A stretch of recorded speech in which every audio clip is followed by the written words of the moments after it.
on découvre ensemble la lettre qu'Emmanuel Macron vient tout juste de publier. Il fait le bilan après, évidemment, ces élections législatives. Chères Françaises, chers Français, les 30 juin et 7 juillet dernier, vous vous êtes rendus aux urnes en nombre pour choisir vos députés. Je salue cette mobilisation, signe de la vitalité de notre République dont nous pouvons, me semble-t-il, tirer quelques conclusions. Personne ne l'a emporté. Je demande à l'ensemble des forces politiques, se reconnaissant dans les institutions républicaines, l'état de droit, le parlementarisme, une orientation européenne et la défense de l'indépendance française, d'engager un dialogue sincère et loyal pour bâtir une majorité solide, nécessairement plurielle pour le pays. C'est à la lumière de ces principes que je déciderai de la nomination du Premier ministre. Ce que dit ici Emmanuel Macron de manière claire, c'est qu'il refusera de nommer un Premier ministre qui n'aurait pas une majorité absolue à l'Assemblée nationale. Aucune force politique n'obtient seule une majorité suffisante. Ce que dit Emmanuel Macron entre les lignes là, c'est qu'il refuse de nommer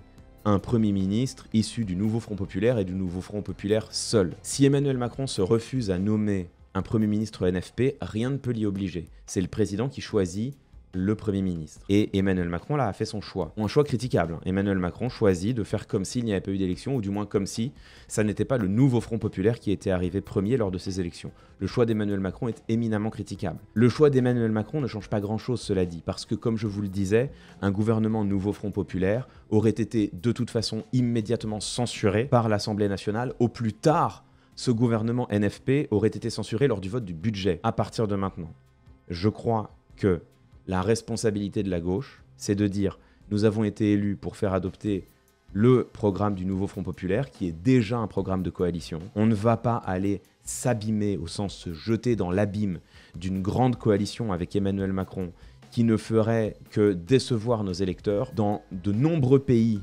où une grande coalition a été essayée, c'est derrière l'extrême droite qui en a tiré tous les dividendes. Je pense plus que jamais que la seule solution de sortie possible, c'est de revendiquer la convocation d'une assemblée constituante pour faire évoluer nos institutions, faisant le constat aujourd'hui que la Ve République est bloquée, cette République verticale, cette République autoritaire, cette République où le mépris du Parlement et la domestication du Parlement est inscrit dans la Constitution, cette République qui permet de ne pas respecter la volonté du peuple, qui permet même de ne pas respecter via le 49.3 la volonté des parlementaires, cette République qui aujourd'hui est à bout de souffle, cette République qui n'est plus adaptée au monde dans lequel nous vivons, un monde multipolaire, un monde où l'espace politique est fragmenté et où nous avons besoin de mécanismes de démocratie participative, nous avons besoin d'un Parlement renforcé, nous avons besoin de donner de la voix aux citoyennes et aux citoyens pour irriguer le débat public afin de nouer en France enfin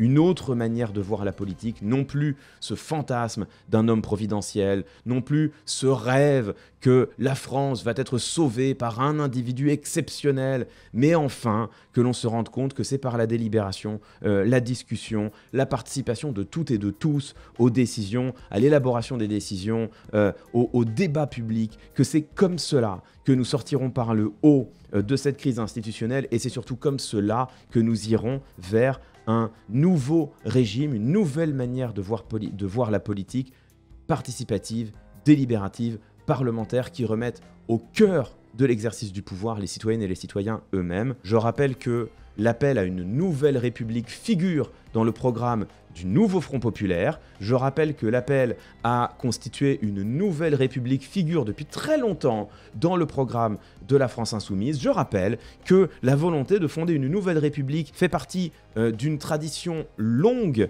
au sein du Parti Socialiste. Bref, j'appelle simplement les responsables politiques de gauche à être fidèles à eux-mêmes et à leurs engagements. C'est maintenant l'opportunité historique de refuser d'aller au gouvernement pour proposer au contraire un processus constituant, le fait de rassembler une assemblée constituante, tirée au sort parmi les citoyennes et les citoyens, qui aura la charge d'élaborer une nouvelle constitution pour une nouvelle république plus participative.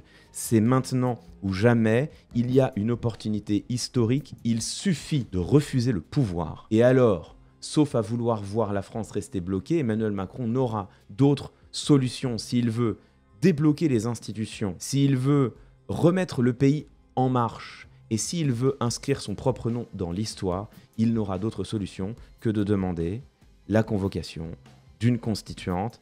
C'est possible, c'est facile, c'est souhaitable.